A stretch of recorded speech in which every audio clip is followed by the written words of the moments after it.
Hi, Tansa Tawau. I'm Janine Windolf and appreciate everyone joining us today. I'm the Director of Indigenous Arts and have been here for 4 years. I'm a Ticomac Cree from Waswanipi Cree Nation, but born and raised in La Ronge, Saskatchewan. I'm excited to host today's Decolonizing the Narrative with January Rogers and wanted to acknowledge that I'm joining you from Sacred Guardian Buffalo Mountain, where the Banff sits, sorry, the Banff Centre is situated on. And yeah, just really excited to take in January's conversation and presentation today. And so January, we'll pop you on screen here. We actually had a really lovely coffee. Was it this summer? Maybe this June. And so we were getting pretty excited to start organizing for our new program that has been recently launched and we'll be hosting in May. So maybe you'll also be sharing a little bit of that today or tomorrow, but I'm going to hand it over to you. And yeah, I'm really excited to spend time with you the next 2 days.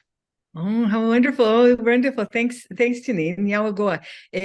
Sego Sewaguego. My name is January Rogers, and I am transmitting to you from the Six Nations of the Grand River Territory, which is my home, and I work from my home as a writer and a media producer, and most recently having my play published. So I have a play called Bloodsport that just had a presentation as part of the Native Earth Performing Arts in Toronto and Tagaranto just on Friday. And at the same time, the published version of the play came out last week too. So it was a pretty exciting week. And, I'm still kind of like, getting my energy back from that week. And I just thank everyone for joining this talk. And I really hope that what I present today is going to be of interest and of inspiration for everybody on this call today. Because if we're talking about, and I'm Mohawk Tuscarora, by the way, from Six Nations, and I don't know if I said that, but I don't know, if where people are at with the whole idea of, like, decolonizing the narrative. I certainly work a lot in story as a producer and certainly as a writer and someone who mentors a lot of writers. And it's just a really very exciting time to bring all of the practices in under that umbrella of storytelling, which then becomes the narrative. And how do we do that without replicating what's already been done? I think has been the biggest question for me. Like, what's the practice? What are our methodologies that say this is distinctly Indigenous, or this is reflective of where the culture is currently in terms of what we're doing. So thanks for everyone for joining in the messages there. What I'm going to present to you today has to do with some research that I have done, the practice of the research. It's not necessarily about the research itself, but the ways in which I went about doing this research, which I hope again is going to be of interest to some folks. And definitely tomorrow I would love to learn about what other people's experiences have been, going into the museum, going into archives, interviewing individuals, that sort of thing, because this is what becomes our inspiration for putting the work forward, and or also just breathing new life into the things that we find in museums and so on and so forth. So let me just I'm going to be reading like this presentation that I had created a while ago, just about a year ago. But also we have some visuals for you and an audio clip, because I am a sound artist and a recording artist. So I have worked something up for us to enjoy in that regard. So let's just dive in. And again, this is about, research and, how, any given Native person might go about things in the museum. Here we go. At its best, research becomes the basis from which much inspiration, knowledge, and understanding is gained. And at its worst, the results of research add to the many ways Indigenous cultural knowledge and lived experiences are exploited, spun, and are used for misaligned purposes. My personal experience with research began when I was selected as one of the National Museum of the American Indians Artist Fellows in the year 2000. That was the year before, 9/11, yeah, in New York. So at that time, I was still traversing my early career as a writer, but also I was a visual artist. And I was building upon a body of work focused on pigments on hide, paintings which could be found on medicine shields, teepees, robes of leather with narrative markings. And the NMAI, the National Museum of the American Indian, had plenty of these objects in their collections. Also, at that time, the large collections in the NMAI were housed in the New York Museum on Bowling Green, were being divided up, and parts of it were being delivered to the newly built museum in Switzerland, Maryland. So I got to visit both of those locations during that fellowship. And even before stepping foot into the collections on either of those sites, my take on museums as a Haudenosaunee person was museums bad.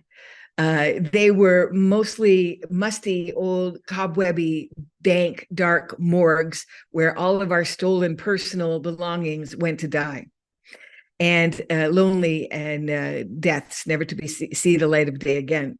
So morbid, yeah? But what my visit to both NMAI sites did was change me completely, both in my opinion and my relationship to museums.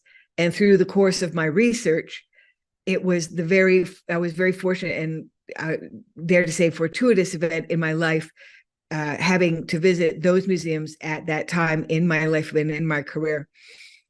I happened to be met with very caring, very openly generous collection officers, real human beings who were excited to share what I once thought to be nearly impossible for me to access. They were excited and enthusiastic to share the recorded data and to show me around, yes, the basements of their buildings where the air was actually carefully controlled and regulated for moisture and flow and temperature. The shelving was state of the art. It was vast, and it stretched over at least 2 or 3 city blocks. They enjoyed hearing about my projects, about where and how and what they were sharing would be utilized, and in essence, being given life outside the confines of the museum. This is some of my early inspirations from that time.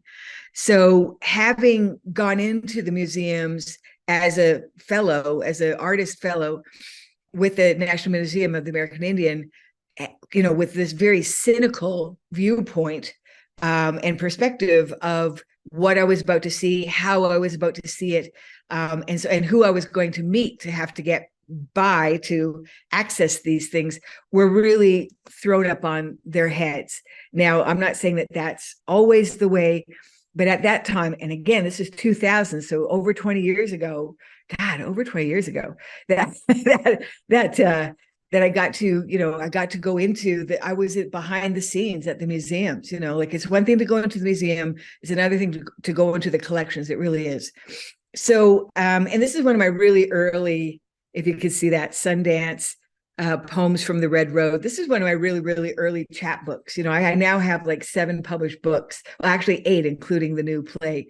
But I was, at the time, I was, who was I? I was nobody. And I was just writing about that experience. So I just wanted to share this one poem that I wrote way back in the day about going into the museums. And it's called Nameless Object Makers. And of course, it does address the fact that, the objects oftentimes, like I would say 99% of the times when you're looking at items in a museum collection, they don't have the names of the creators listed. They just say, oh, if you were lucky, they have the names of the nations there, the region where these pieces come from, some history with it. But oftentimes you don't know the names of the people. And I always thought that was really, really sad, because I wanted to know the names. I wanted to hear the names of the people whose work I was having the honor to view and handle. Nameless Object Maker. Whose hands worked this leather, pulled over, scraped thin, soft, to the touch? Was she old, exercising expertise learned from ancestors passed down and down? Or was she a he? Did this creator work by moonlight to finish the fair garment for her hunter husband, a secret lover, or perhaps a present for the chief? What name was awarded this sewer of beads, this painter of robes, while child minding all the while? Did this artist enjoy their tasks, take pride in their craft, or recognize their own talents? Did the sun scorch their skin as they stood or sat making fringe, wrapping quills? Could they have possibly known of the many foreign eyes that now look upon their craft in awe?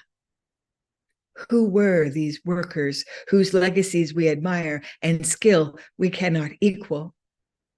What thoughts are woven into the geometric patterns, and what objects did these satchels bear? Humans from another lifetime ago, too often nameless artists of their tribe. Man, woman, creator of colorful earth objects, we now hold the beauty of the person you once were. So that was, the relationship that I was forming with museums at that time.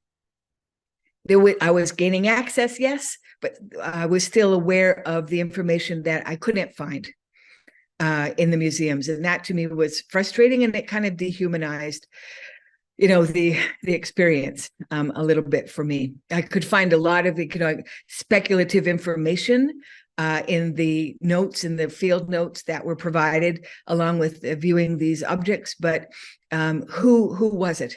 I really, really wanted to know a lot more about the folks, the people whose work I was able to see. So that's what I did with that experience. I turned it into a bit of writing. Oops, let me just get back here.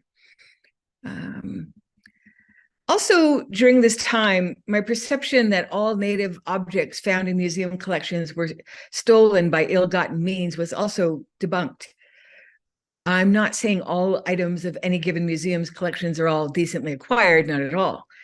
But I learned that field workers hired by museums would venture out into Native communities to acquire and sometimes commission newly made items from the artists. And Native people, too, realized a way of life that they had come to know was soon to be changed forever with the onslaught of uninvited settler populations. This began to strike deals with the field workers, which resulted in objects being made and sold for cash money. Maquettes of teepees and replicas of more utilitarian items were bought and housed in the collections, and Native nations were now trading money for items that they needed to survive. A survival practice and practices of adaptation, to be sure. And yes, it was through the research I was doing with the National Museum of the American Indian is where I first encountered E. Pauline Johnson, Mohawk poetess existing from 1861 to 1913, who single-handedly put 6 nations of the Grand River on the map with her theatrical recitations of her original poetry, and who forged a path for incalculable number of female Native poets who came up after her, like myself.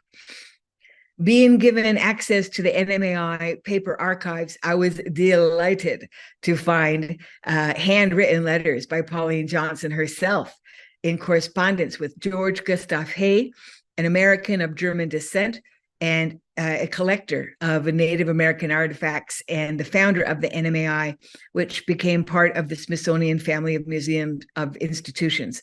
And the following is proof that I should never be left alone with precious articles of importance in a museum setting, because through my utter enthusiasm at what I was holding in my hand, I could not stop myself from lifting the letter out from its cellophane protective jacket to duck down underneath the display table away from the glare of the fluorescent light, where I could get a much better look at this letter.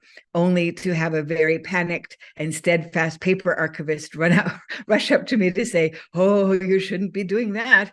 And instead, sorry, she guided me to use their digital archive to order these types of files at a cost to be sent to my email. Now, what we have pulled up here is an image of E. Pauline Johnson in her London gown. And here's the interesting thing about Pauline Johnson and why it was such a thrill for me to find her in the paper archives at the National Museum, is because her house is like three kilometers down the road from me. You know, this is someone who back in the day, and I'm talking about, turn of the century, really made a mark in the world as a poet, a female Native poet. Now, I'm not going to diminish her cultural affiliation by saying she was half, but her mother, it was an English woman who homeschooled her kids in the Chiefswood home. So the home, which is called Chiefswood, where Pauline was in fact born, was where she raised her family, and Pauline's father was George Smoke Johnson, who was actually one of the chiefs. He reigned as a chief here on Six Nations for some time, and so she's like biracial person. And it's to be around her house and to go and walk around her house. It's a very extraordinary experience for a poet, and it's like hallowed ground. It really is. And but the house itself is really haunted, but I won't go into that, right? I won't go into that too much right now. But the idea of Pauline having come from this community and traveling as far as she did as a poet, and as extensively as she did as a poet, is really which is something that makes her iconic.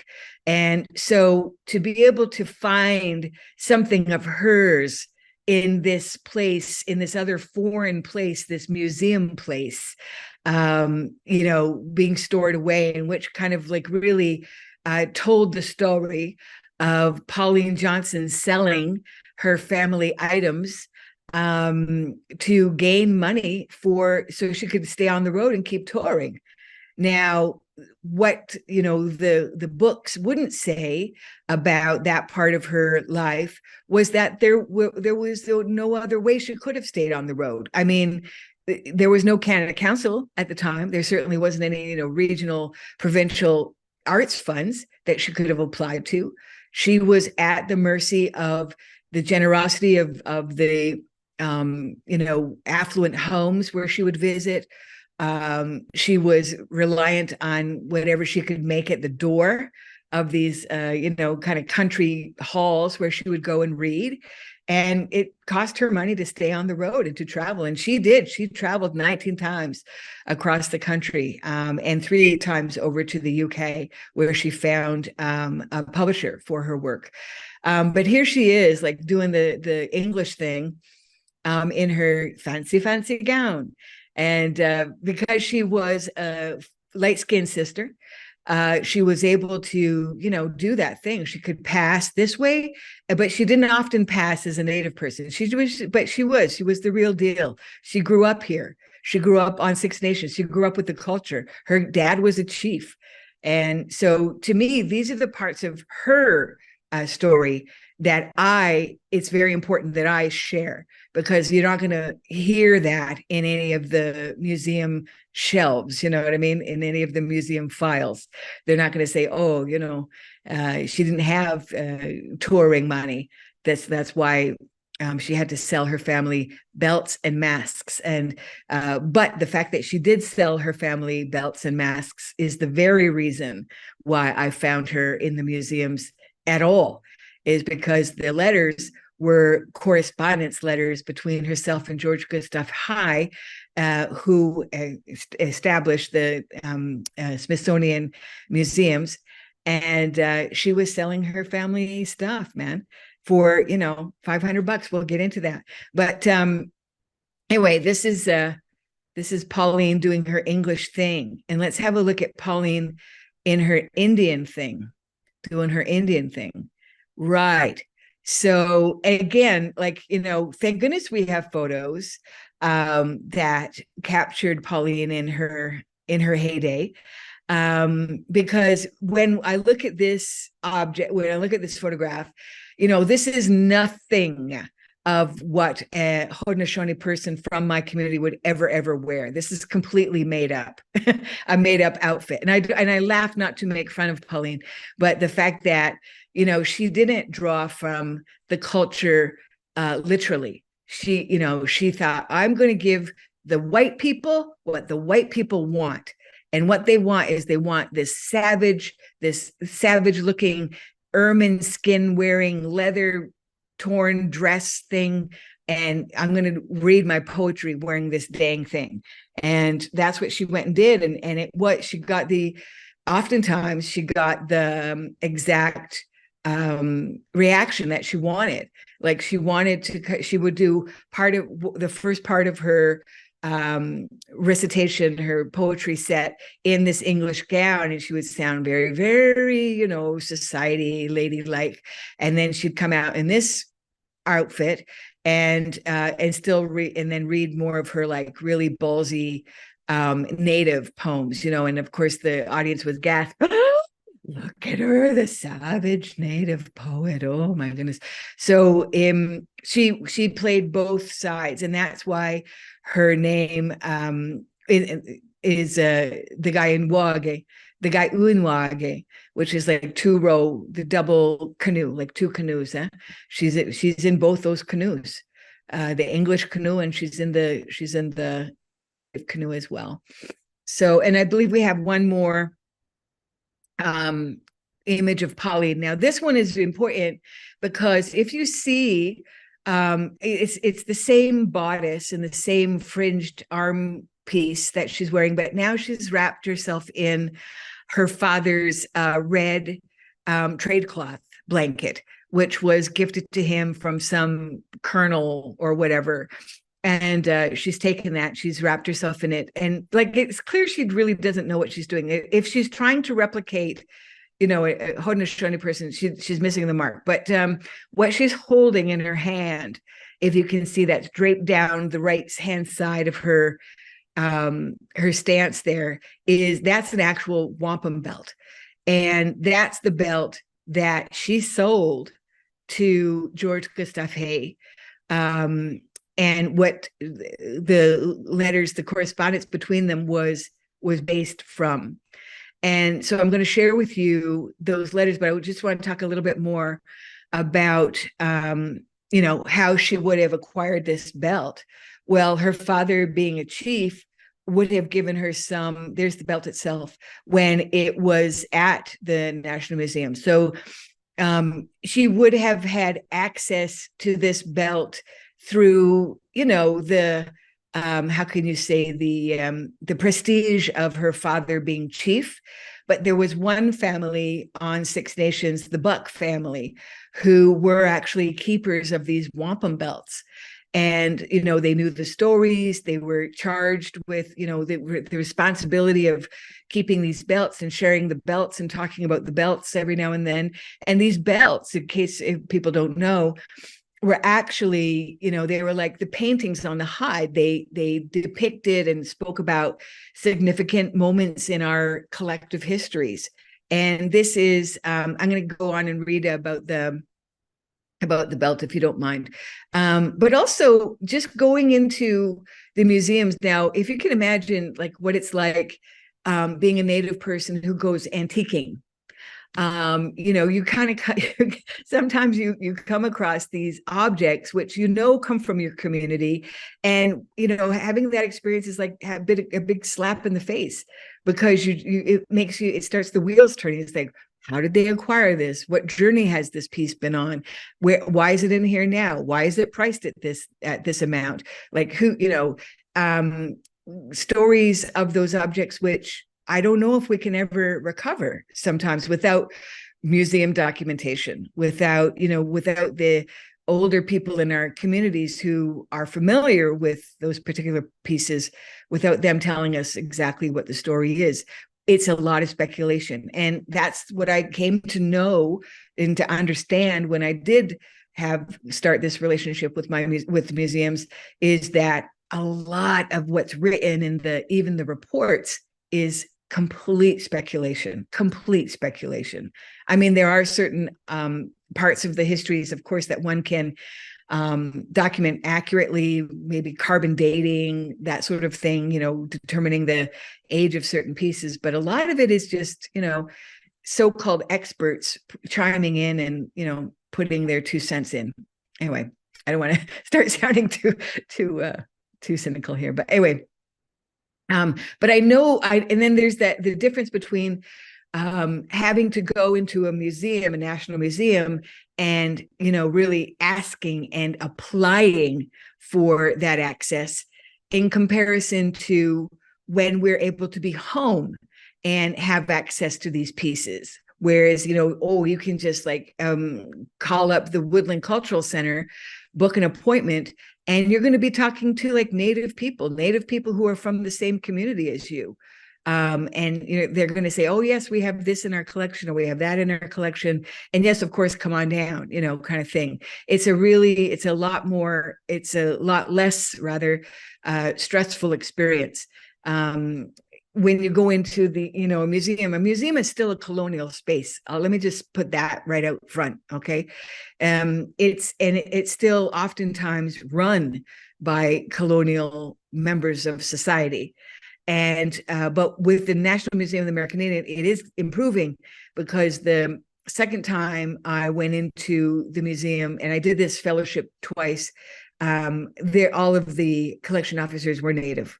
And so that was really, really awesome. There's just, just a better repartee one has with, another Native person, especially in a really super duper colonial space. So I just wanted to say that. So about the belt, I'm going to go back to reading my piece here now. She was writing to Mr. High, trying to broker a deal with him over a family wampum belt, this belt here.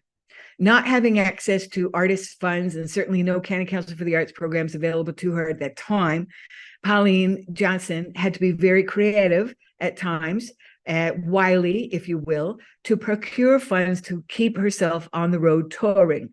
And as such, she was offering up to pawn this family belt for the cost of $500 for a time to be retrieved by her at a future date when she was more financially stable.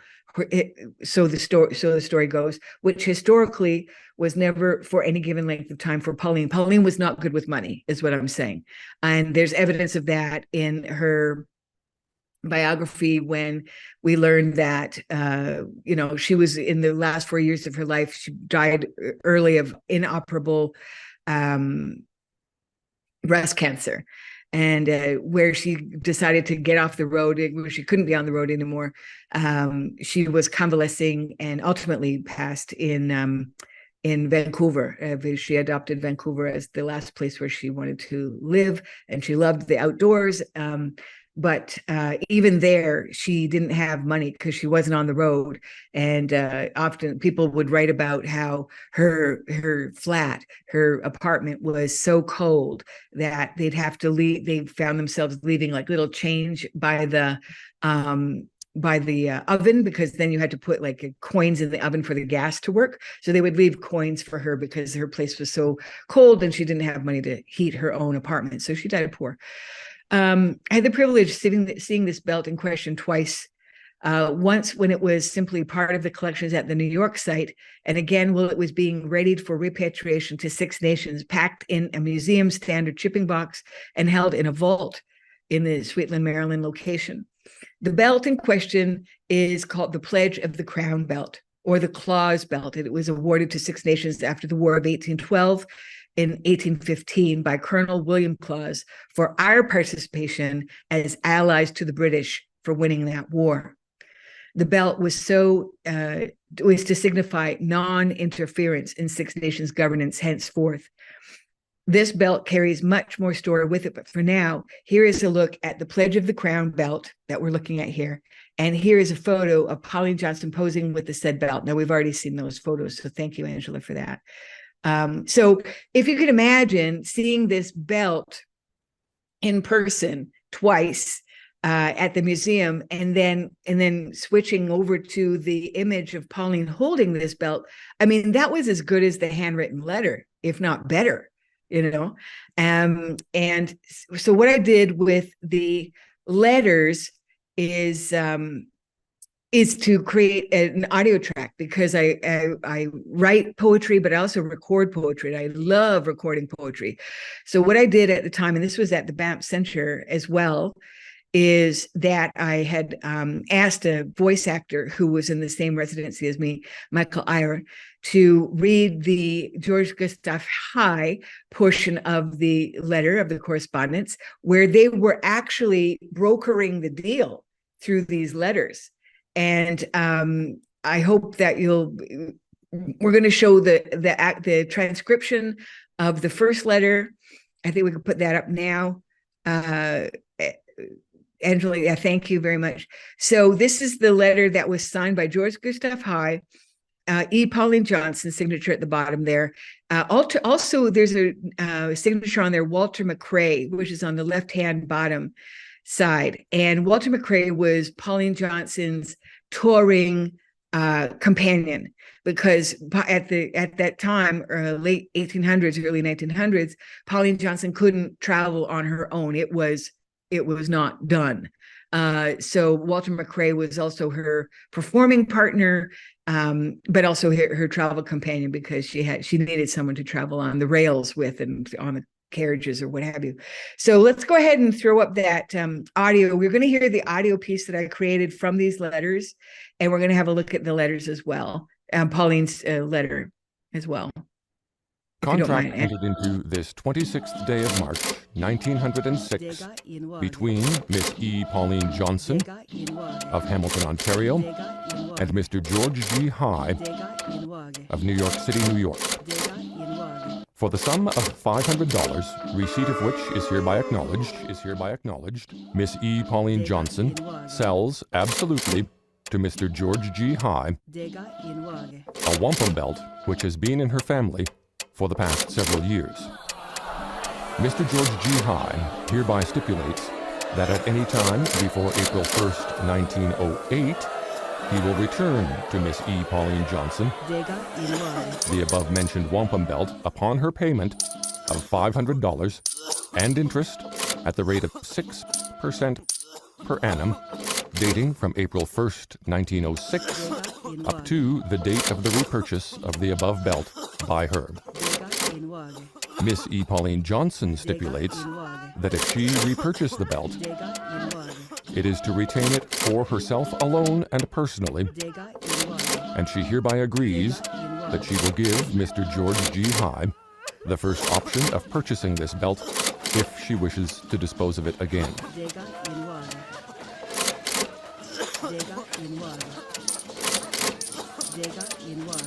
Witness our hands and seals this 26th day of March, 1906. Witness H.S. Jameson and Walter McKay. Signatories E. Pauline Johnson, George G. High.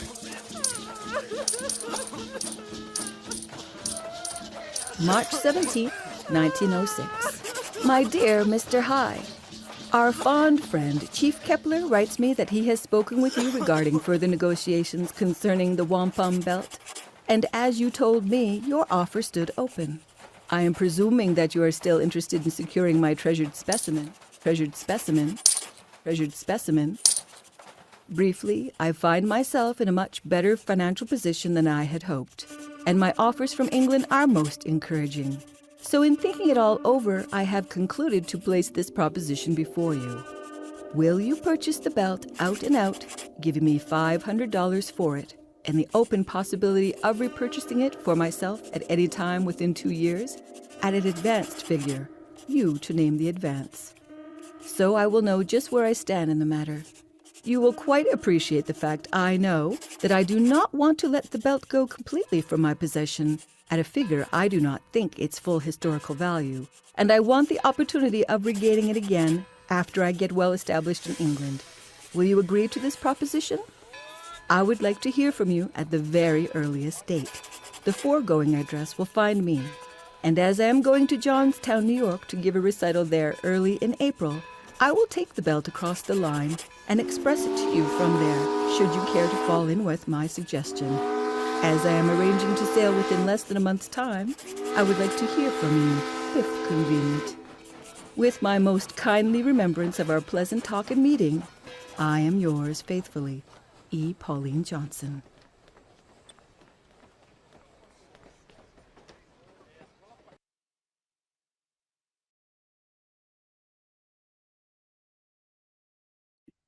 Right. So that was the whole ruse, man. And as such, that belt was in the museum. And it did get repatriated. And it was interesting because I was in correspondence with the fellow Paul Williams, who was in charge of bringing that belt back home to Six Nations. And I kept and printed the emails because they were so insightful. So he had his own story, his own narrative going with what was happening, with his relationship with the museum too. And so it's just been this really interesting journey, this belt. And now the belt is back home. And I remember asking recently, like, where is it? And someone said, oh, they thought that the Haudenosaunee Men's Council had it in their possession. And I don't know, like, I've never actually seen the Haudenosaunee Men's Council. I'm not saying they don't exist, but I'm just saying, like, they're like this, I don't know, like this, I don't know. I'll have to reach out to somebody from there and ask them where's Pauline's belt? Anyway, back to the story.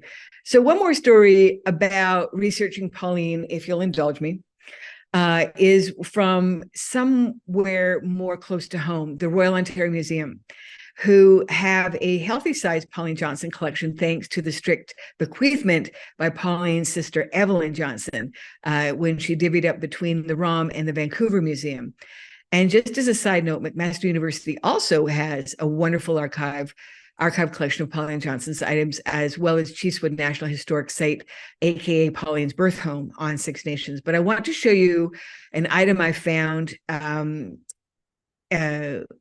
in the Pauline Johnson collection at the ROM. So if we could show the image of the bow and arrow, please. Yeah. So when, before you go to the museums, they want you to be as prepared as possible because, they have to pull these items from the collections, and you can't just kind of walk in there off the street and go, hey, let's check this out, or let's check that out. You have a list of things, objects that you could ask to view, and they bring it out onto this, very sanitary looking work table. And when I saw this particular item listed in Pauline's collection, it made me so curious. What was she doing with this bow and arrow? And it certainly didn't look like anything that could have been constructed here at home, because it had like these snakeskin.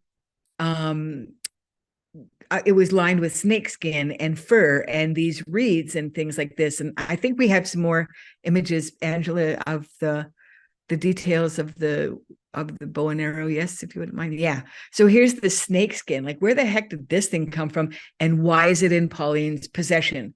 So this bow and arrow, as you can see, but what was it doing in her possession? And so I wrote this poem titled Captured, giving detailed speculation on these questions. And just a little warning, it's kind of a pseudo erotica poem about these objects. So here it's called Captured. Pauline kept her teeth, kept her claws dangerously close to projectile points, gifts from mustached men who would become undone by her words, distracted enough to leave their confiscated treasures to her as per her request. Captured.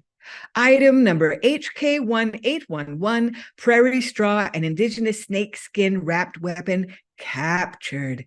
Acquisitions for her growing collection, captured, not borrowed, not stolen, caught in her trap, themselves beguiled, bewildered, not exactly wanting release. She reached deep into her bulging bag of verse, love language, lyrics of intrigue. They float in her orbit, revel in this Indian beauty, her tone so soft, so strong, they lean in close. This is the beginning of the end. She brails wild, magnificent skin with bare, naked lady fingers, asking questions she already knows the answers to. Keep your eyes on me, she goes, stroking egos with thick-lipped pleasantries. She stopped talking artifacts a while ago. They get her meaning. And just when her prey believes he's been the one hunting, she jerks the lure, raising her hand in victory, walking away with the prize. We see her winnings inside museum collections, their stories unrecorded. She pulls back the bow, poses, and lets go. No one and nothing is safe. Victims left empty-handed, never even knowing they'd been taken. That's my Pauline for you. Okay. I'll carry on here. So research can also be a catalyst for initiating and or deepening our connections as Indigenous people. Thank you. And to our home, connecting us back to our homes. Much of the creative collaborations I have done with my soul brother, Jackson Two Bears, centered around media projects, which brought us both home to Six Nations. I now live on my home territory, and Jackson is returning home this winter. And we were not offended in the least to learn that through our proposals to feature our community in our media projects, that there is an ethics committee in place which required us, even as Six Nations members, to relay in detail what we planned on filming, why we wanted to film on Six Nations, and where was the final product of our production going to be shared. We welcomed the process and engaged eagerly in having our presence recorded through this process. So even as Indigenous people who ourselves became resources and sources of information for others' research, I encourage us all to have a protocol in place, however informal or stringent we need to be. Let's learn to answer questions with returned questions. Why are you asking that? What do you plan to do with the knowledge or information? Where do you come from? How did you find me as a source for your research? And I'll just give you another little story. I mean, you know, it's no secret that recently every Native person known to CBC or other media sources has been contacted by those media sources to get their take on the Buffy debacle. And I was also contacted by a couple of media sources, and this one, my phone rang. Like it was a phone call, a direct phone call. Like, you know, when does that ever happen these days? Out of the blue. And I pick up the phone and it's this person and they go, "Oh, I'm a journalist with the Washington Post." And I'm like, yeah. And they go on to ask they started in with all these questions. I hope you don't mind. I'm just calling you, you know, cold calling you and getting you to try and get your information about Buffy St. Mary. I said, whoa. I said, what is your name? Like this journalist didn't even, you know, mention their name. And all of a sudden they're just like, they think it's within their right to start, you know, getting all this information from you, collecting all this information from you. And, you know, I think it's fair that we start to teach people that what protocols actually are. And the most simplest of protocols, even, you know, in simple social interactions too, people have lost the I don't know, the practice of introductions. Hi, I'm so-and-so. Where are you from? You know, like let's start there. Let's exchange names, for God's sakes. Like how hard is that to do? Anyway, Duncan McHugh, who is a longtime Anishinaabe journalist with CBC from Chippewas of Georgina Island, recently released his book titled Decolonizing Journalism, which is a great book. It's a guide to reporting in Indigenous communities. Inspired by being contacted by two non-Native journalist students about trying to meet a tight deadline, but needing to gain access and report on perspectives of a First Nations community, Duncan encouraged the students to accept the terms set out by the community, that they approve the article before publication if they wanted the story, full stop. The publication also became a one-of-a-kind course Duncan McHugh taught at UBC, where he shared his long history of reporting on First Nations communities. So Decolonizing Journalism is now available as a handbook for anyone, not just journalists who are looking to engage in resource research in communities. Like there's just similarly to Greg Younging's Indigenous style writing, the handbook for writers, editors, and anyone who's publishing Native works. You now have a Indigenous journalist handbook that provides guidelines on how you go about collecting stories from Native communities. And this is, again, a journalist is a storyteller too. Yes. So I'm so pleased to see that that's out in the world. Congratulations, Duncan McHugh. And to quote an ancient European slogan, some people think this is coming from Native community, but it's not. Nothing about us without us. It seems to apply here. Gone too are the typical fly-in methods of reporting. If you plan to research and report on Indigenous communities, then be prepared to establish lifelong relationships with those communities, as an Anishinaabe journalist and author of Seven Fallen Feathers, Tanya Talega, has done, while exposing the horrors of routine prejudice practices and the tragic deaths of 7 Indigenous students in Northern Ontario. In an interview I conducted with Tanya just last year, she reported that she is still in touch with the chief of that northern community, and they correspond through emails at least once a week. At that time, they did anyways. On the matter of knowledge collecting and information gathering from within Native communities, there is something which may become a touchstone to indigenizing research practices currently, and that is, if the researcher is being paid, then any research subject or human resources should also be paid. I want to say that again, okay? If the researcher is being paid, then any research subjects or human resources should also be paid. And that payment may come in the form of gifts, but appropriate gift giving also requires research as well. When I was living on the West Coast as a guest, I had the honor of attending many big house ceremonies. A Métis media producer, I won't name her, who also lived on the West Coast for much longer than me, was in a position to give gifts to the 3 island nation chiefs for their participation in one of her media productions. She handed them tobacco. One of the chiefs looked confused, and he replied, "Well, are you going to give me rolling papers too?" Which, of course, proved to be a misstep in gift giving. West Coast nations are used to receiving cloth or white candles if they are Shaker Church people, or carved cedar items, etc. So the practice of researching specific gift giving appropriate for each nation is in itself a gift. It's the gift of preparedness, the gift of doing the research work before contact is even made.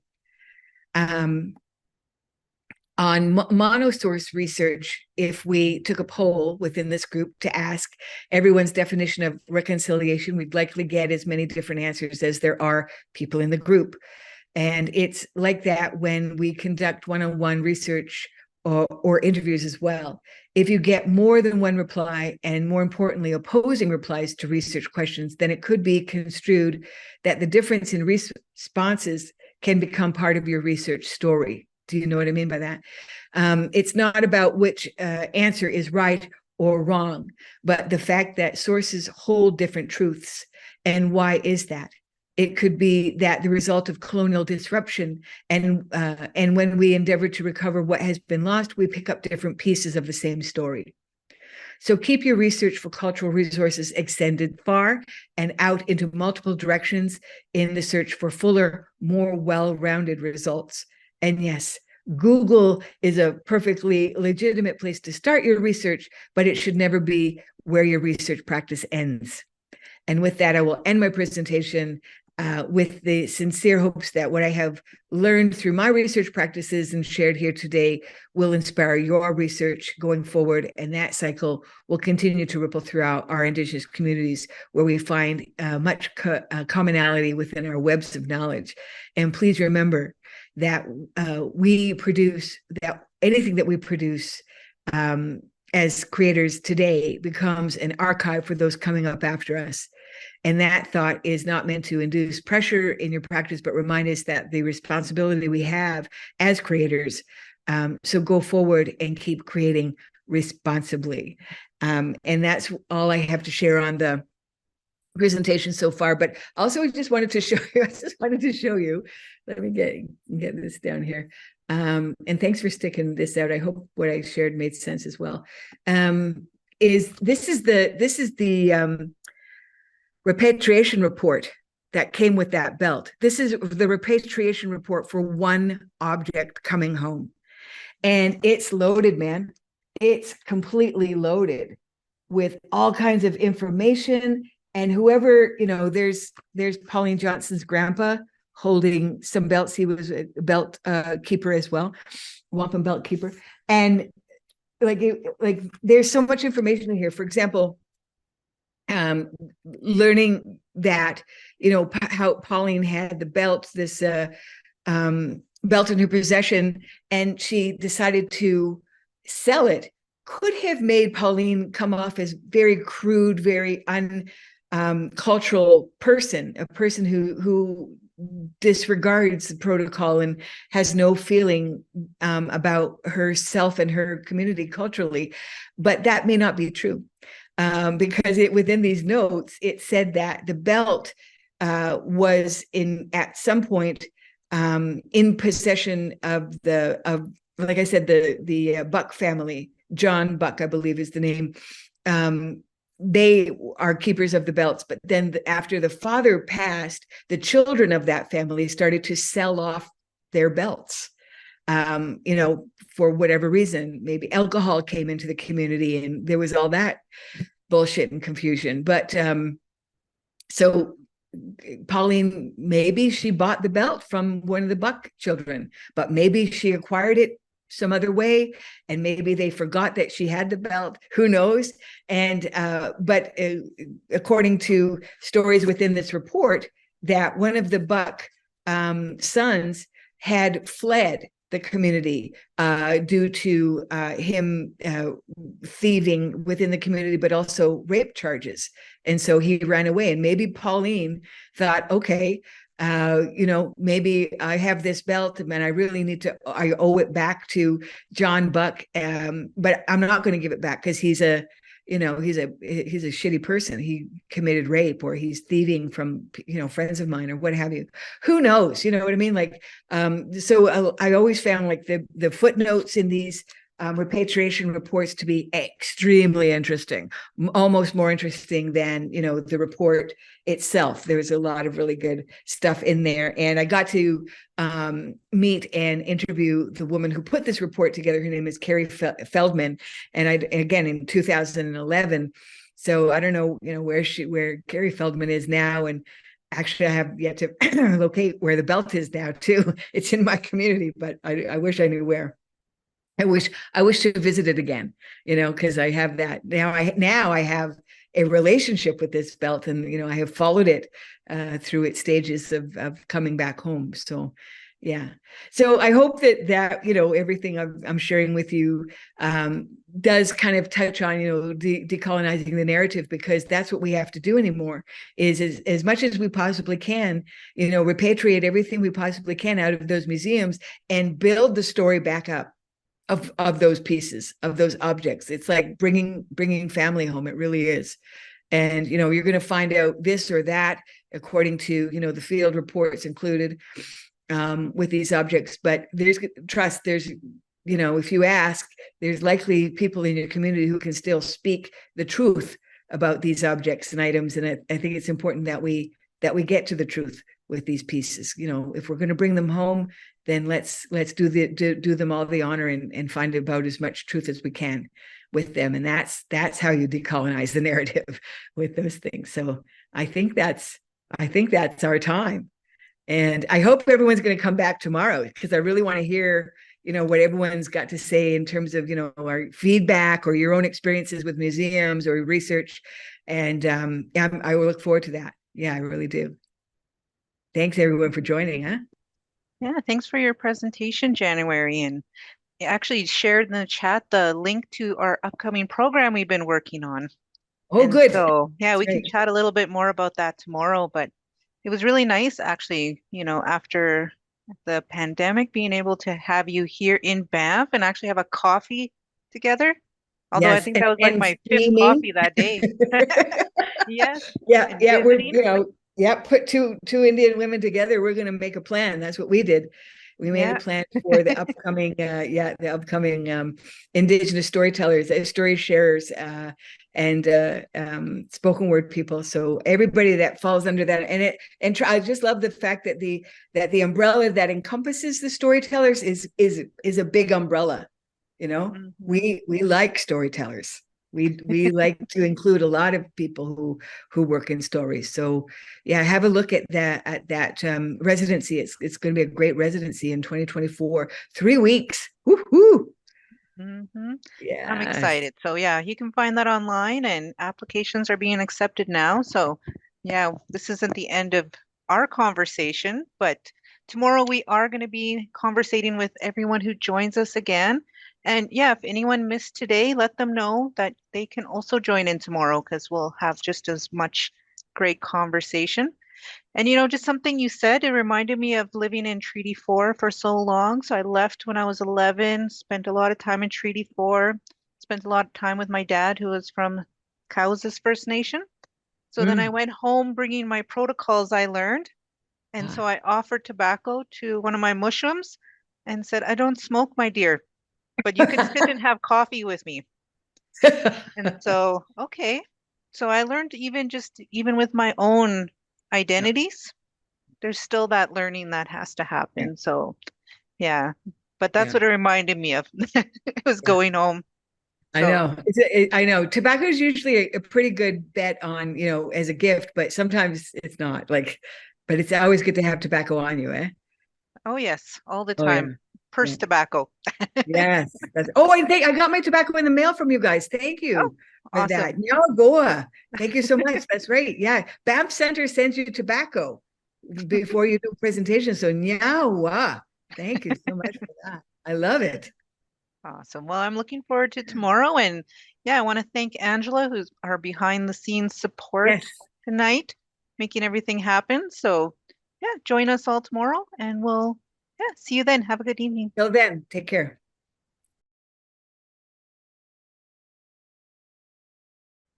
Hi, Tansit Tawao. Welcome back. January, you with us? I am with us. I am with us. Yeah. So yeah, we're back and welcome everyone who's joining us back. And as people drop in, feel free to let us know where you're joining from. So I'm here on Sacred Guardian Buffalo Mountain in my office at the Banff Centre. And so I've been here for 4 years, as I mentioned yesterday, and brought my family actually in 2019. And in that following year was actually when I met you, January, because we were actually hosting a residency. And so, yeah, so we've known each other for at least, what, 2020? Yeah, at least that. Yeah. Yeah, that infamous year. Everybody remembers what happened that year because we were hosting at the time it was called the Indigenous Storytellers and Spoken Word Residency. And it was meant to go on for 3 weeks, and we got 2 weeks in, just starting into the third week, and everything shut down. And I'm sure everyone has got their stories, but it's very, very surreal to be at a residency away from home, and that little twinge of fear kind of like got into everybody. And we did have a young participant from Aotearoa, New Zealand, who was in the early stages of her pregnancy. And when the news started to really bubble up, she said, "Listen, my family wants me to come home." I go, "Girl, go home," because and then we all followed suit about a few days after she left. But yeah, it was really mind-blowing. and I went to go, and as a matter of fact, I went to go get my COVID and my flu shot today, because actually in August I traveled down to Santa Fe for India Market and I got COVID. And I say, oh, I got COVID, but it was really, really bad. It was I got the new variant, and And I took a train there, and I probably got it on the train because the thing incubates in your system for about 3 days. But yeah, that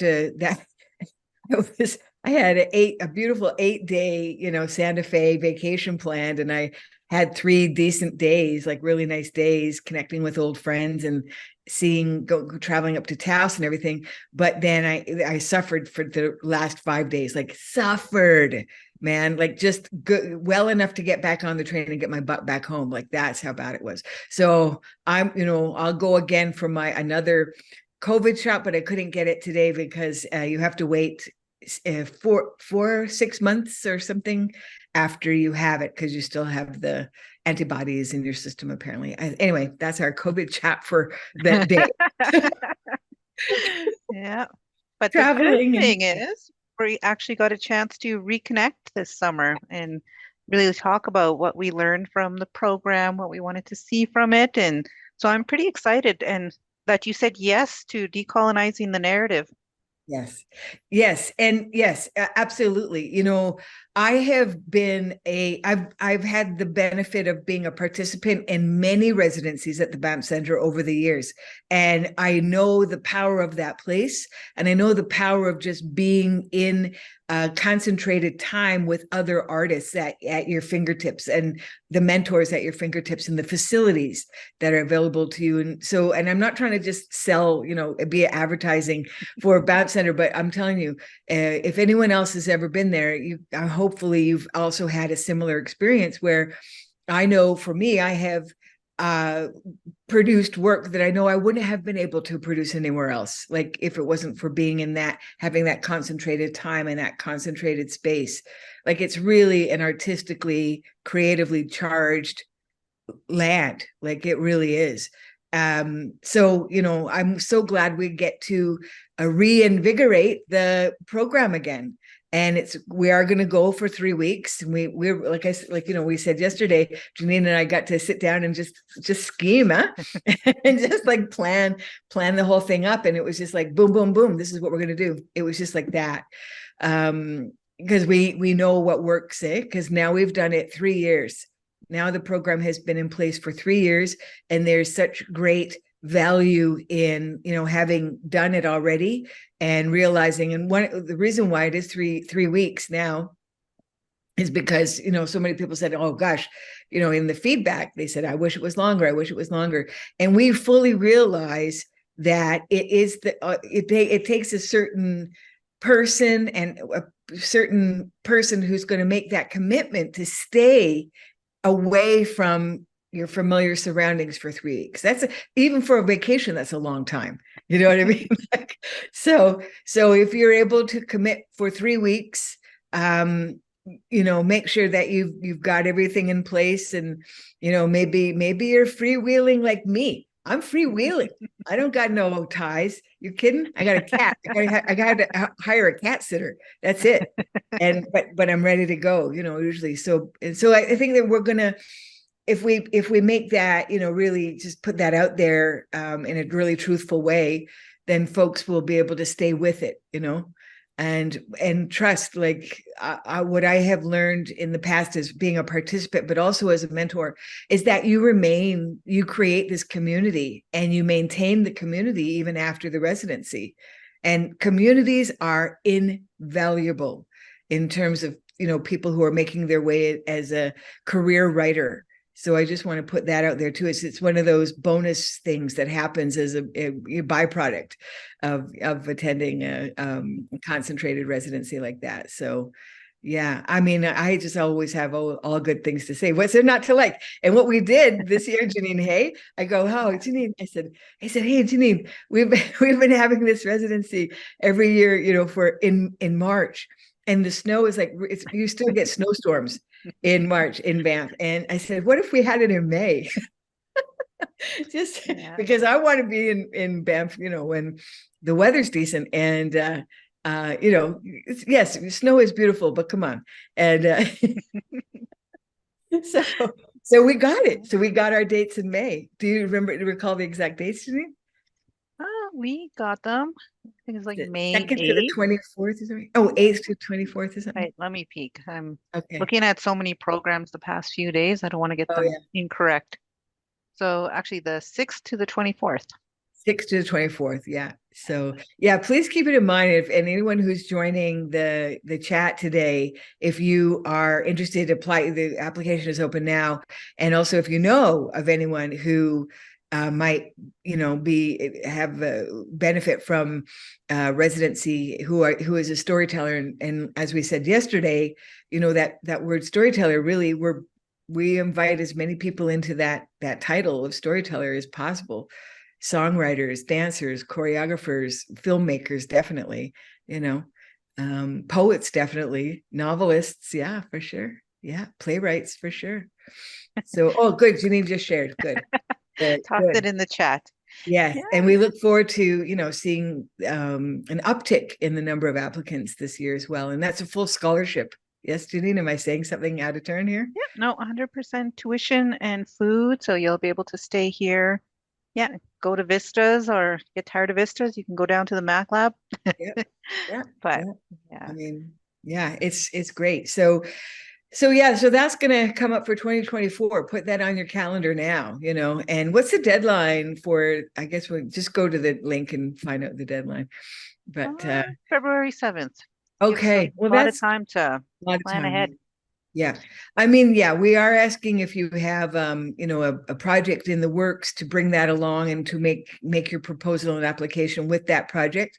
We do like to, help you accomplish what you want to accomplish, but not necessarily if you don't have a project in mind and you just want to come and really, hone your skills, come make that application, So, and I really look forward to it. Like, as a head mentor, I guess the thing that I really enjoy the most is that group critique, where we're really helping each other, where that's where it really becomes like, gosh, how could I say, we're really like creating and building on the culture that we're all bringing to this one space. It's really very special. And I think that's what I love the most. And the karaoke nights. I like the Yep, they're built in. Yes, they are built in. We're building in the karaoke and the fire nights. Yeah, nights we have fire. So it's really great. If you need a break, come on out, and you have a project you want to work on. Yeah, we do encourage you to make your application. Yeah, and the experience, I would say, even frames around kind of decolonizing processes. So we do our best working with an institute, but to create the space for projects that come in that require that lens of understanding. And yeah, I feel like we all teach each other in the process, even myself in my role here. Mm-hmm. Yeah, absolutely. Yeah, it is the institution, and one would think that, with being the Banff Centre, that it's very progressive, and it is. We have found that we've had to kind of like teach and advise and counsel, and in different scenarios in the institution, and it's always gone well. Like, we've always been listened to. Like, I don't think we've ever had an experience where there's pushback. Like, if we say, hey, maybe you shouldn't say that, or maybe, we could do this a little differently. That's the whole thing. And again, this is echoing something that I brought up yesterday too. It's like, how can we do this, really indigenize this, and really bring our values and our practices and our culture into what we're doing? How can we make it so that we're not simply replicating what's already been done? And I think this Banff Centre is a good place to try things out like that. Seriously. Oh yeah, and even actually in today's space. So just before everybody jumped on the webinar, we talked about keeping this conversation very organic. I know you had some questions for our attendees who made it back, and we also had some questions that we kind of ran through yesterday. And so just let me pull up my document, and actually I do think that right, it's right there. Yeah, so we actually did have someone who put forward a question, and forgive me if I'm pronouncing it wrong. Malo? was wondering if you could speak a little bit more about the presence of erotic in your poetry, both in the poem about Johnson that you read and in the broader poetic oeuvre. Oh, right, yeah, sure. Aura.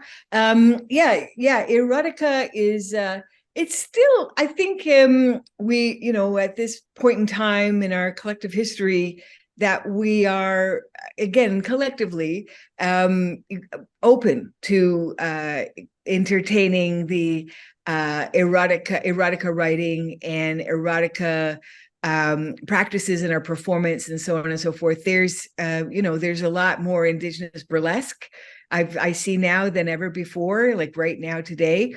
And I had the honor and pleasure of not sharing the stage, but being at the same stage as a really great Mohawk burlesque. Like, she's actually a world-renowned world champion award. She won a big trophy for her burlesque, and she's a Mohawk from Ganawage. Lulu, I can't remember her name. Anyway, she's on the Instagram, and I got to meet her, and she's just the most humble, person, and that's just within her own nature. Like when she started doing burlesque, she just said, I couldn't wait to get on stage and take my clothes off. And for some people, like, that's a blessing to feel that empowered with your body. And so, but I know that a lot of people from my generation and generations before me and below me, I have are feeling still really stuck in that shame place, that shame place of with sexuality and sensuality. And I have to say, like, I turned 60 this year. I keep saying that, but back in the day, though, I had a really healthy, active, very happy sex life. And I wanted to share that. So, I as a writer, I wrote about my sexuality and my sensuality. And so I created actually a collection, Red Erotic. And this book came out, and I'll be completely honest with you, this book came out because I got some touring funding from Canada Council, and the tour didn't happen, but I still had this funding. And I thought, what I'd like to do? I'd like to create a collection of erotica. And because I noticed that my erotica pieces didn't quite fit in with the other collections that I was building. And so I just decided to create a separate collection. Oh, hi, Lenore from Victoria. Hi, from Coast Salish Territory. How? So I just decided to create a separate collection for all of my sex poems and my, erotica poems. And part of that, was to say to people, if you are still trying to, like, unshackle yourself from the residential school ideals of shame, shame around sex, and because of abuse, because of what, religious beliefs or what have you, and you're looking for someone to give you permission or something to give you permission to live in your own truth with your sexuality and sensuality, and to reclaim that for yourself, then this is why I created this collection.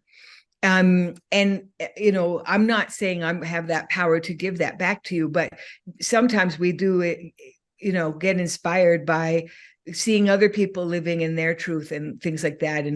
And so it was just, it really worked out. And I was fortunate, again, with that funding. I was able to invite 8 artists to submit artwork within the same theme of Indigenous erotica. And so, and of course, the cover is done by Nicholas Gallinen. These are portraits that he did. There's a series of 5 of them, and we cut a contract where I was able to use 2 of them. And these masks, just for your interest, are fake Japanese knockoff Northwest Coast masks. They're not original, authentic masks. And that's why there's clearly a non-Native woman, wearing them and posing naked with them. So, taboo. And this book is now in its fourth printing. So that goes to show you, how much it's kind of needed.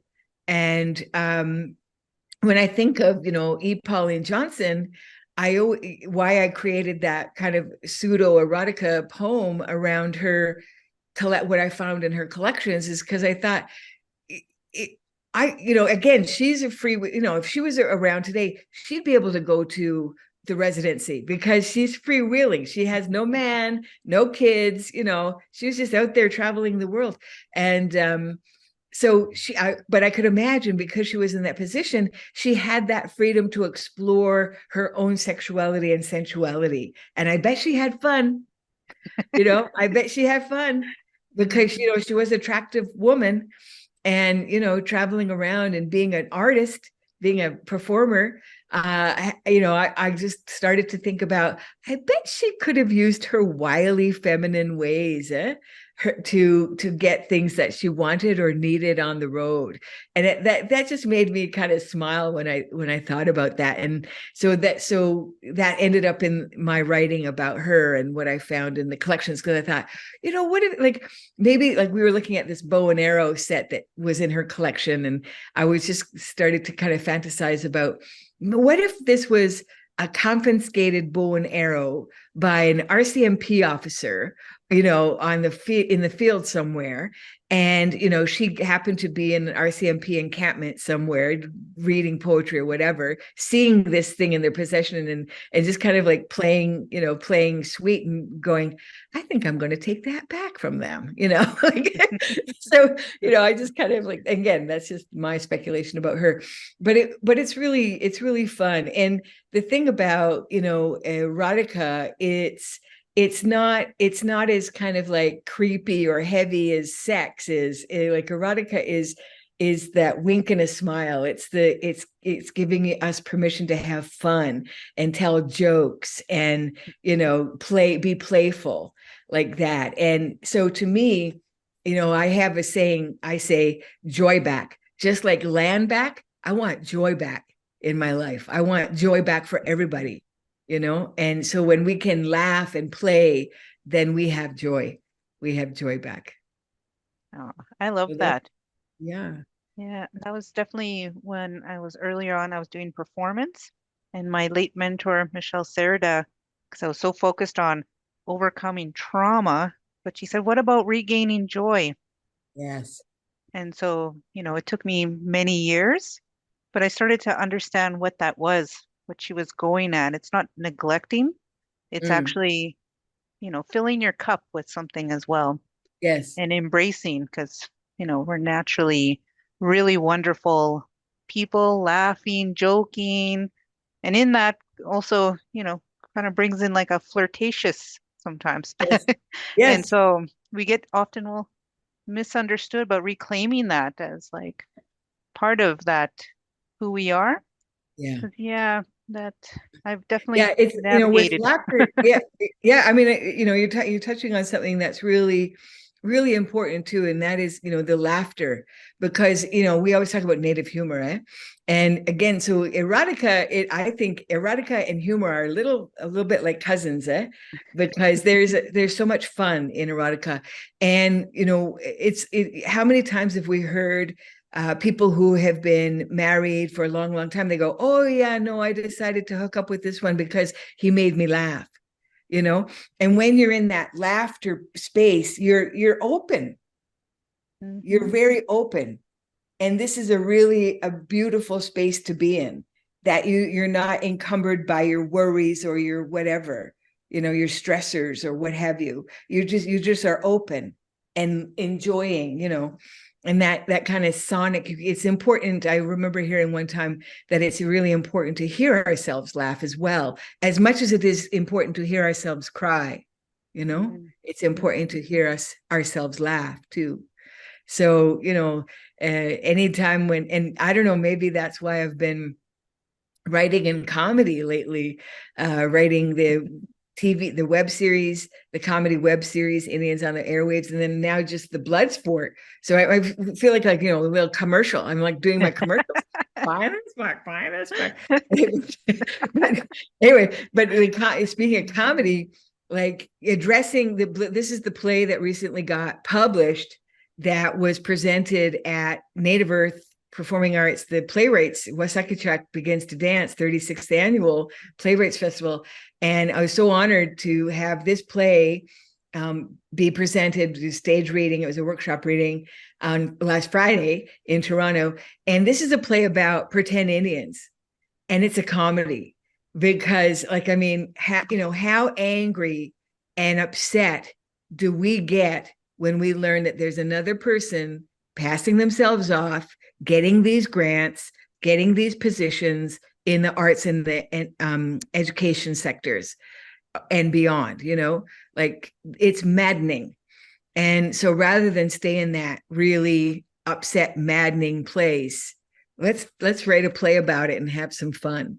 And so it's a game show. Bloodsport is actually a game show where contestants go and they try to convince themselves, the audience that they're Native, or they find ways to kind of claim their culture, like really in a game show, claiming their culture is the sport of it, And that's what it kind of seems like too, when you see folks out there ticking the boxes and going after these positions, or even, people like we were playing. Okay, let's go there.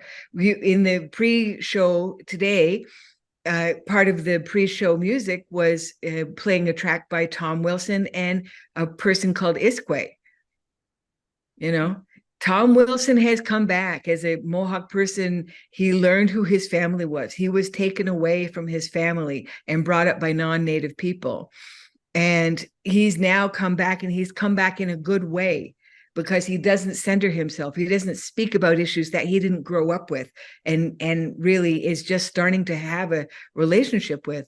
Whereas the other singer in that duet, let's say when I was asking them directly, where are you from? The answer came back, Winnipeg.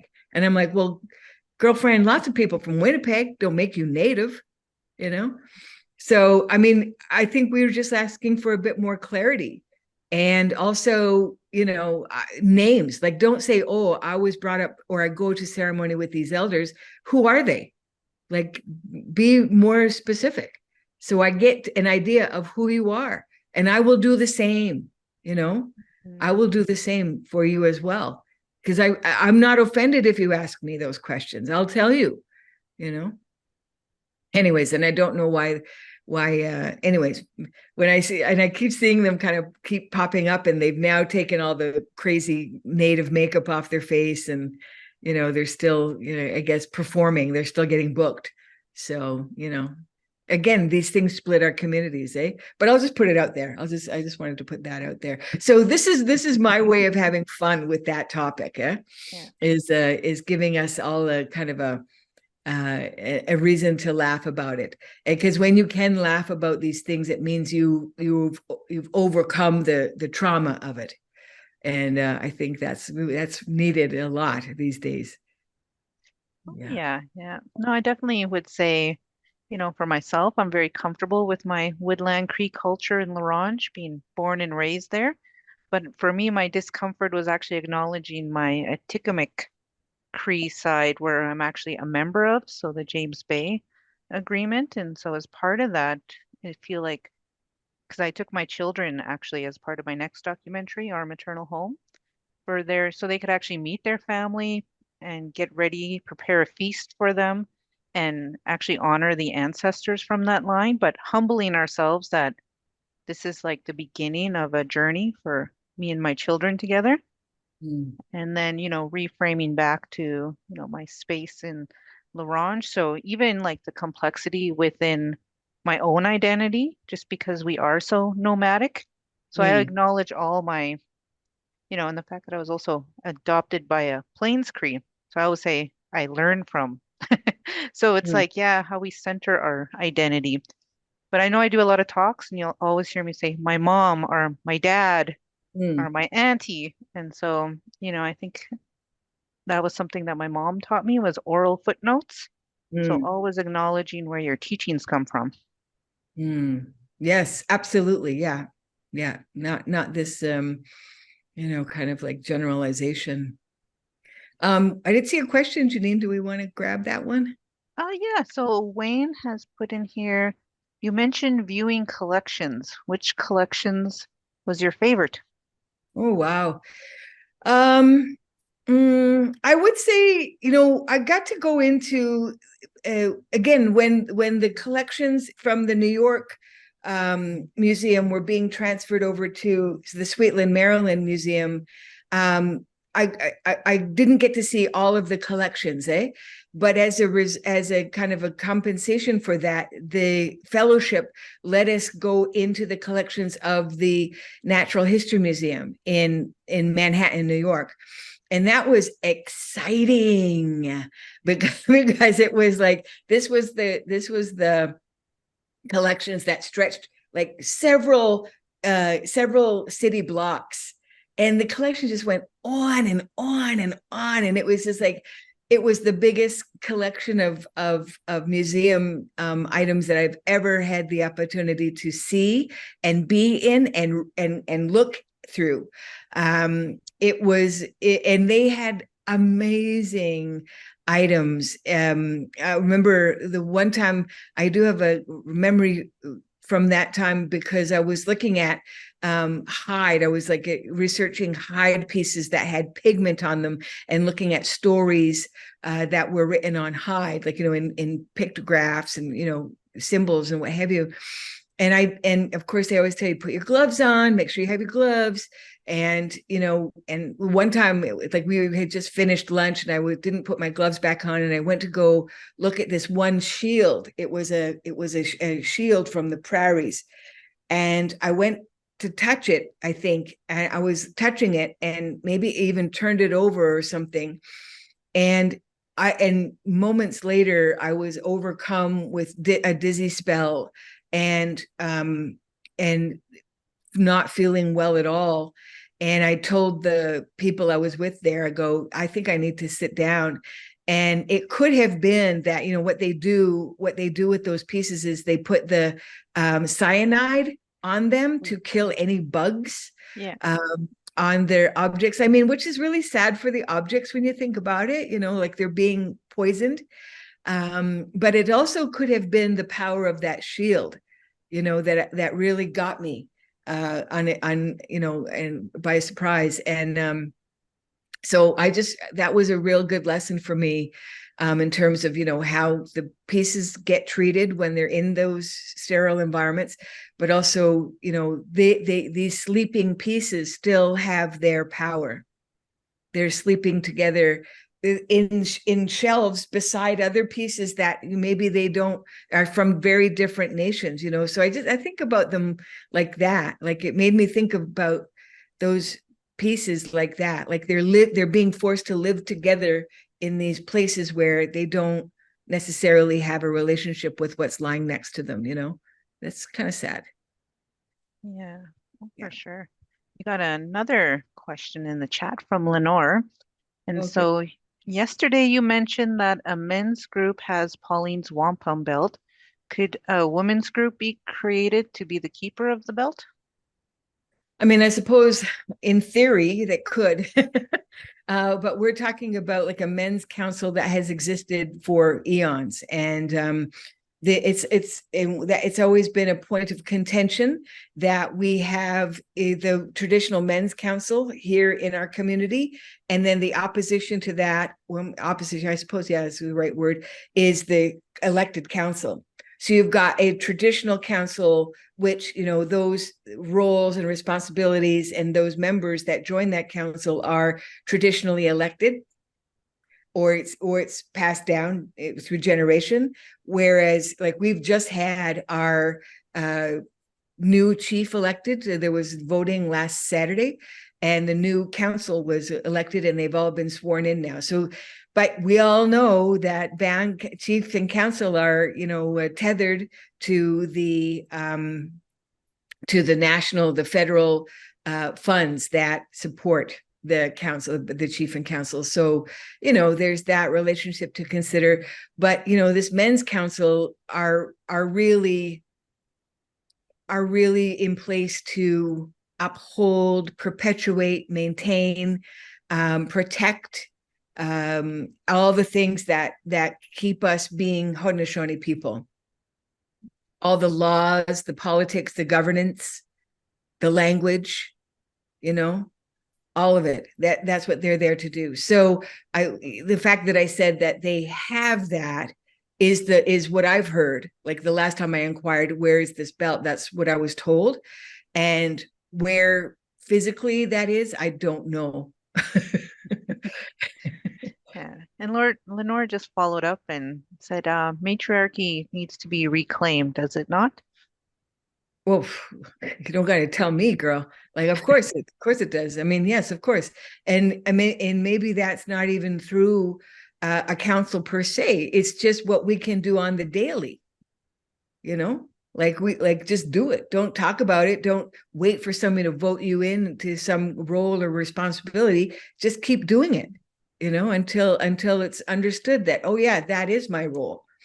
You know, it's kind of a touchy thing when you're in community at gatherings or what have you, powwow or whatever, and you know the kids are running around, and you know, as an auntie, you want to say, hey, fucking tell your kid to sit down, you know.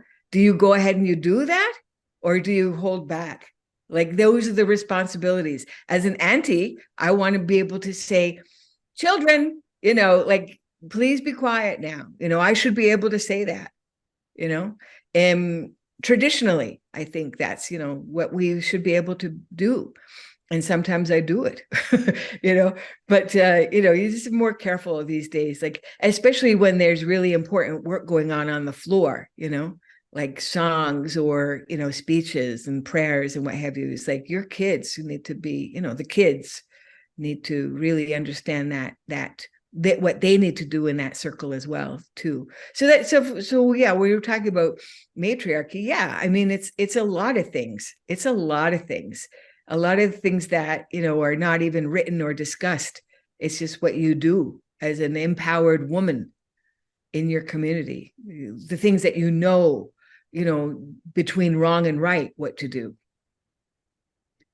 Yeah, definitely my kids got a lot of aunties and they Oh kind of yeah. see them as their second moms. So yeah, and anybody who's extended in the female line, whether we're related or not, Right. are like aunties. So, but that was something that I was gifted by my mom, our Wakotoan values. And so, yeah, but she said, you know, generations have been changing. And so she said it's harder for now, that role. So there's a lot of work that needs to be done to rebuild those kinship values. Yeah, yeah. And so That's true. Yeah. And it makes me think about in the summer, there was like a community event and we had like a food truck and you could just go and get free food from this food truck at this gathering. And there were these three boys and they're really nice boys, you know, like they're young boys, in grade school still. And they're just like hacking around, you know, they're just like bopping around and everything. And that's fine. But then when they were getting their food, they were playing around a little bit too much. And oh my God, these three women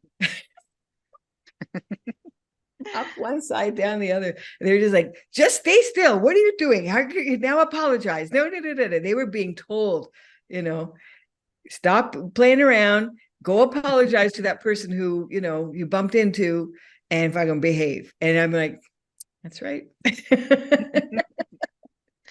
yeah, I've been told by my kids I have mom eyes. So I don't even have to say it. I just, right. as soon as they see that, behavior changes. Yeah. So, but I didn't know I had it though. Oh, really? Yeah. Yeah. Well, they're reading naturally. they're reading you. They're reading you. But I mean, that's just a woman's role too, like to really lead, like to really, in my way of thinking, that's what we do. Like when I said yesterday, you put us two together, Janine, and we sat down and we planned that whole thing. Like there was no question. We knew exactly what was needed and how to do it, and boom, like that's what women do. They get the job done. Yep. TCB. Take a little moment for that squirrel, remember? Remember that It's little it. That's squirrel is right. right there? And That's then get right. back to what we're doing. That's right. That's right. That's right. That's right. Don't try to distract us. The squirrel was representing the patriarchy, and we were like, "Don't distract us. We'll feed you. Just go away."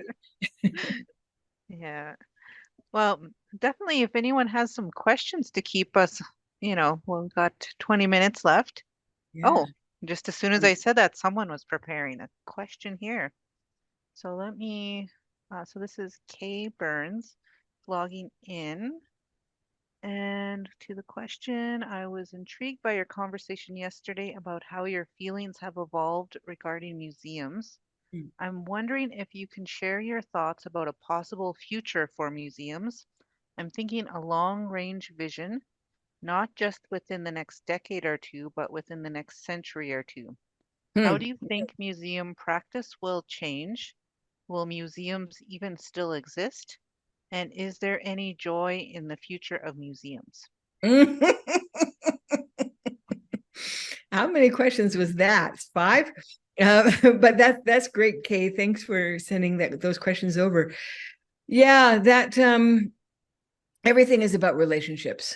Like it really is. Thinking about, it's not just the institution, it's about the relationship with the institution. First and foremost, because that's going to be that emotional impact that you walk away with from visiting that institution. It's like, how have I been impacted on an emotional level with this experience? Has it pissed me off? Has it inspired me? Has it brought something new to my understanding of the Indigenous ways of being that I didn't know before?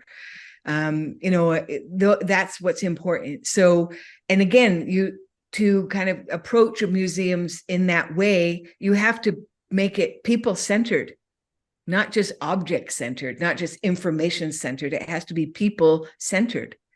And so that's what I think needs changing. And which I still think we're a long way off with that.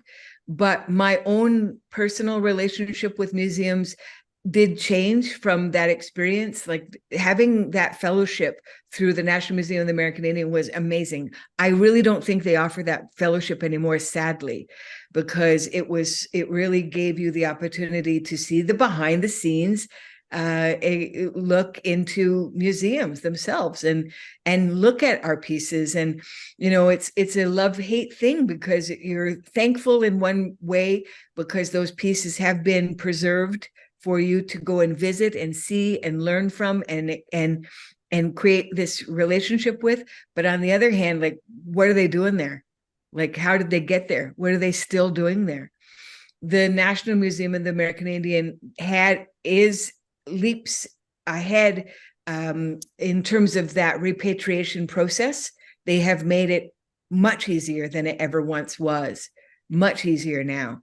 But still the kicker for that is, before they release any objects to any nations, they've written it, and I don't know if this has changed since I've been there, but they had written into the agreement that the communities must have proper storage for any items that are being released from the museum and going back into the community. So that means a physical space that has proper temperature, lighting, air conditioning, moisture control, and so on and so forth. And that means that if the communities don't have that, then they have to go and get funding for that so they can build this building. And essentially what they're asking them to do is to build a museum in their community, right? Where I see the future of museums going, it's like, well, if all the communities could repatriate everything, there wouldn't be a need for museums. That's it in broad strokes. I'm speaking and thinking and like that. I don't mind going into the museums. I don't mind as a place to, for these exhibits. And now we see, at the ROM, they have the entertaining nights and things like this, and they make a lot more space for the artist, the contemporary artist in museums now. But I'll tell you another story too. I remember going into the ROM after making my request to look at Pauline Johnson items, and the doors open to the space where I was going to go view the objects, and this non-native woman there, she oversees this particular part of the collections, and she looks at me with her big smile and she says, "Welcome to the ROM's collections, la la la la la," right, like this. And I looked right back at her and I go, "Welcome to my territory." Because I really wanted her to know, you can't play nice white lady with me. I know what the dynamics are here, and you're not. Please don't set a tone where you're being the good white woman who's allowing me access to my belongings, to objects and things that come from my territory, because you're on my territory. And I didn't say bitch, but of course that, then that sentence would be bitch, but I didn't say that. So that's important too. Like the people, again, if we're centering museum practices within people, I mean, the people who are inside those institutions really need to be tuned up sometimes too. And so that's been my experience as well. Not all the time. Like I said, that again, the NMAI have really put Native people in those officer positions, and that is a game changer, a huge game changer. Who doesn't want to be able to go see a brother or sister when you walk into the collections? Like it's really makes a huge difference. Where museums are going to go from here, who knows? I guess that depends on funding too. It's like what we see in museums is also reflective of the values within the territories of those museums. That's what makes it in, and that's what gets kept in those collections. Yeah. So if the values change within the regions where these museums are kept, then of course you're going to see the programs change, and maybe even the collections change. So I think we're in a really good place right now, again, with all this, reconciliation talk, that, where folks can really kind of come to terms with, oh yeah, maybe these pieces need to be back home with their people, kind of thing. So I hope that answers your question. Oh yeah, definitely. And just adding to that, one of my favorite roles I ever did was being a story keeper in the Mackenzie Art Gallery. Oh yeah, And cool. so it was Indigenous curators. And so I had to learn from them. I got to meet every artist. I got to learn from each of the communities. And basically, I just lived there, have tea, and talk to people as they come in, and built my story bundles. So the more people I met by having conversations, I would learn more, they would share more. And so it was really one of the most proactive and activated spaces that I've been in. And so, they weren't able to continue it because of funding, but I know they wanted to bring it back before I left. But, I thought, yeah, the more people you have engaged in the institution who understand what they're doing, those values, very people-centered as well, as you mentioned, you can actually really create a pretty positive space. And so, yeah, that was one of my most memorable experiences within because I was self-employed for 10 years, so I had to do all kinds of contracts, but that probably was one of my favorite. Right. Yeah. No. Well, you've clearly got the contract angels surrounding you, because look at all these cool jobs you're having. And now you got to be at the Banff Centre. Cool. Very cool. Yeah, it was definitely some growth for me.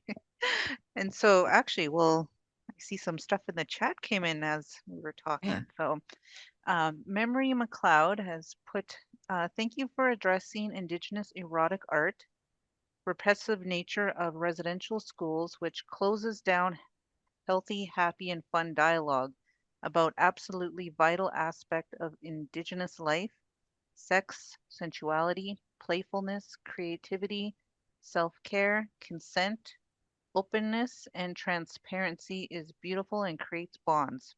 So the question is, Would you consider following up this talk with a discussion about your favorite Indigenous authors, artists, books, about Indigenous erotica, and Janine possibly?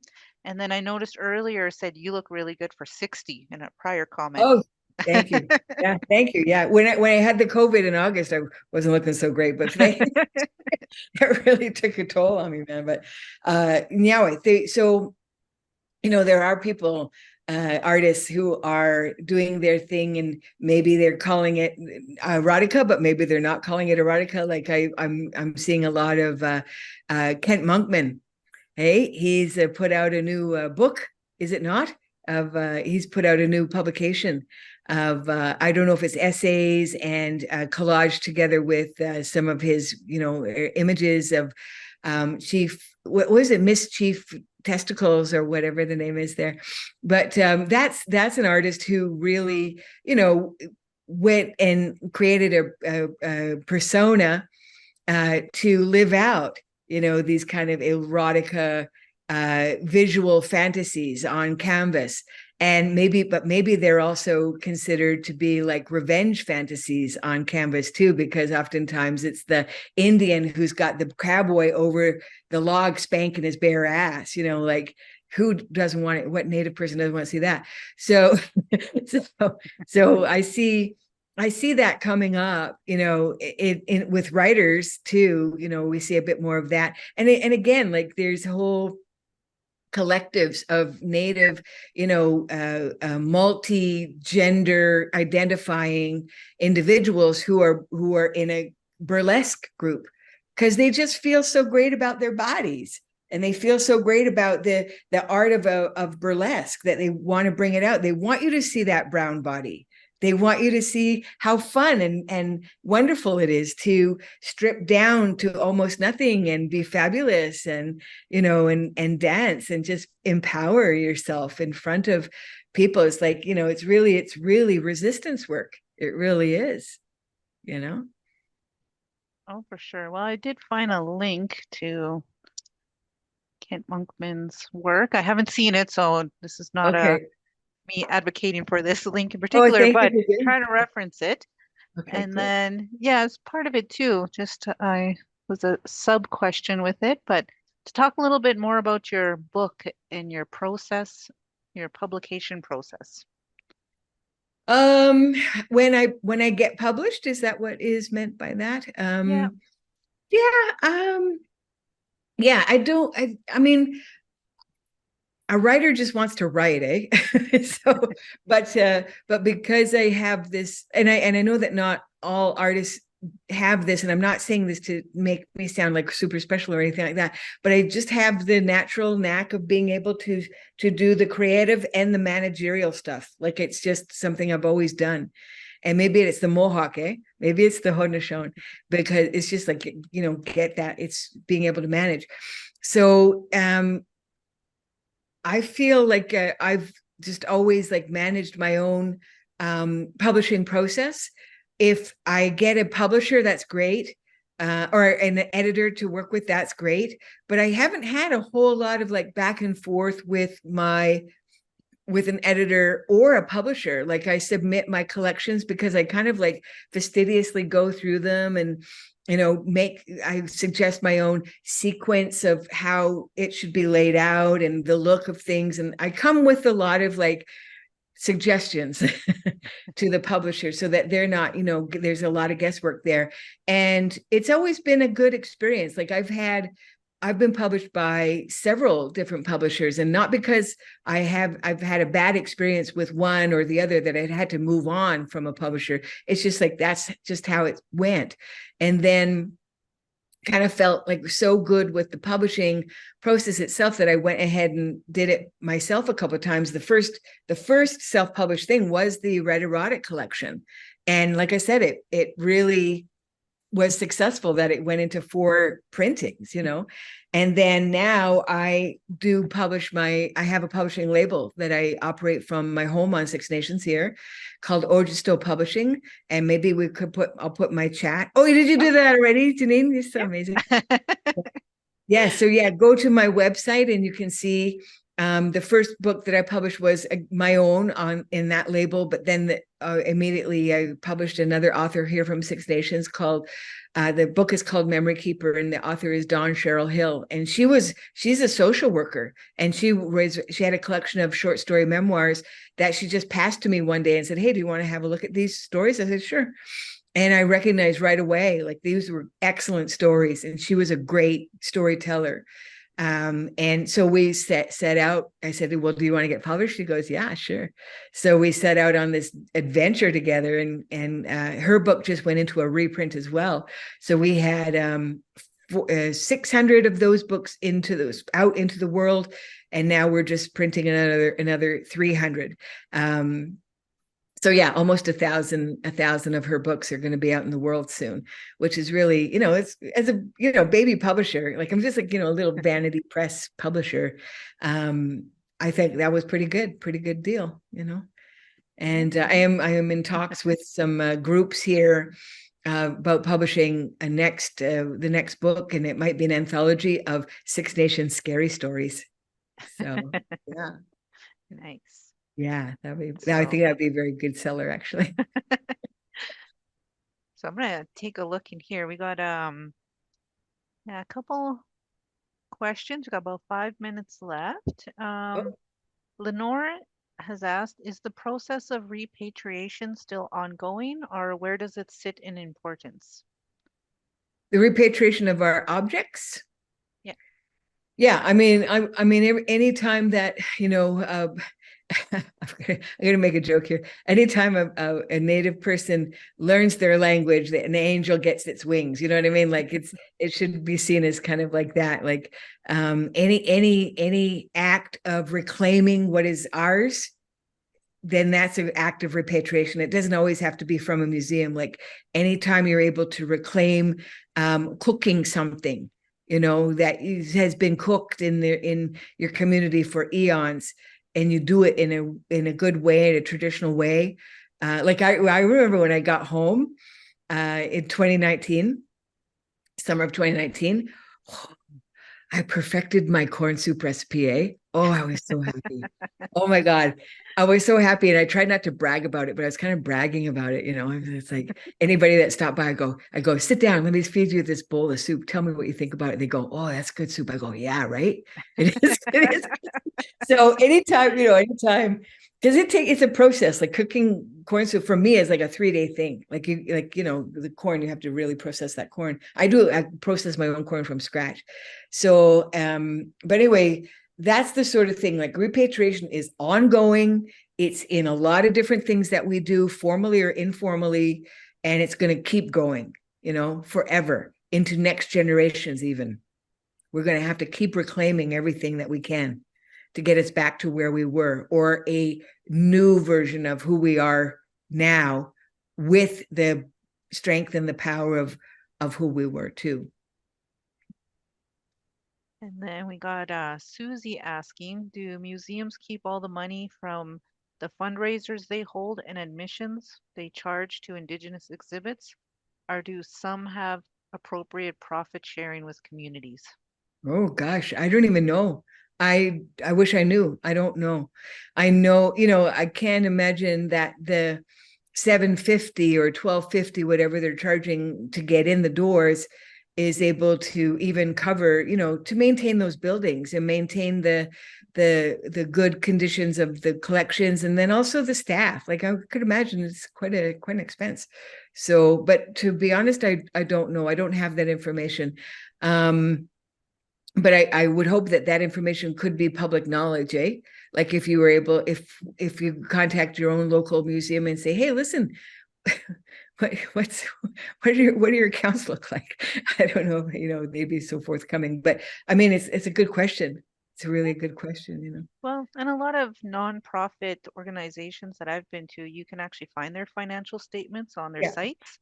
Yeah. So yeah, it is people's right to know. So, and some will do annual reports, and you'll be able to get some of that. But from my experience is, if they're doing something specific, it's usually built into the fundraiser language. So but it is a tough question, because I wouldn't say each are doing the same thing. And some are, as you mentioned, very progressive in how Mm. they're working with community, and some probably have a lot. Like I've been to one museum in the States, and I can't remember which one it was, but it was by Theodore Roosevelt Park. That Mm. basically sounded like we don't exist anymore. Oh, So they yeah. need a lot of work, because actually it was Yeah. my oldest son who was like, hey, we don't exist in this panel. And Yeah. so, yeah, it was just funny that through that lens was able to pick up. So, yeah, it depends on where people are and their values. Yeah, So that's true. we'll have this one last question. We're at 5:30, but yeah, Wayne was just wondering, do you have any advice to someone who is seeking a writer mentor, and what does that look like? Do you gift, pay the mentor, or is it a traditional relationship, or do you keep that formal? And just to add in, Lenore wants your recipe book. So got a project there. um, Gosh, uh, is the person posing the question Native person? I'm not too sure. Yes. Yes. Okay, Wayne. So listen, we were, kind of talking about the benefits of doing the writing residency at the Banff Centre. Do look into that, because you get a lot of support, even one-on-one support and critique when you're in that residency, as much as you want or as little as you want. So think about that. And also, I am currently one of the mentors, the writing mentors with the Audible Indigenous Writers Circle. And that's, Audible is like international, audiobook company. And they saw value in creating this mentorship program for up and coming writers to gain access to mentors and to industry talks that will help them in their career. And again, we're talking about career writers, not just, the average weekend writer or whatever, but someone who wants to build a career as a writer. And so that's ongoing. Now, I've just been asked again to mentor next year, and we're going into our 4th year with the Audible Indigenous Writers Circle. So you could make an application there too. And if you get chosen, then you get to have a mentor for 6 months. And I love working with the people I'm working with. My God, the storytelling is so good, and I just feel so honored and privileged to, have these writers trust me by sending me their new work. And I get to, offer feedback and, recommendations of how to improve it or where it can go and how to get a publishing deal. So there's a couple of examples of how you can get mentorships, but also if you are working on a project, you have a book project or any kind of literary project, you could write your own grant, either through, your provincial arts funders, or the national arts funding through Canada Council for the Arts, or if you have regional funding, and write in a budget line for a mentor or an editor.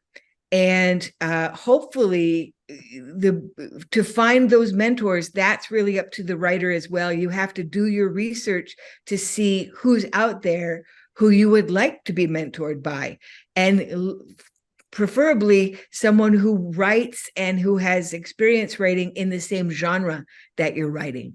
Like that's really important. Hey, so yeah, you're most welcome. Yeah. So those are some ways, roadways you can start to explore through.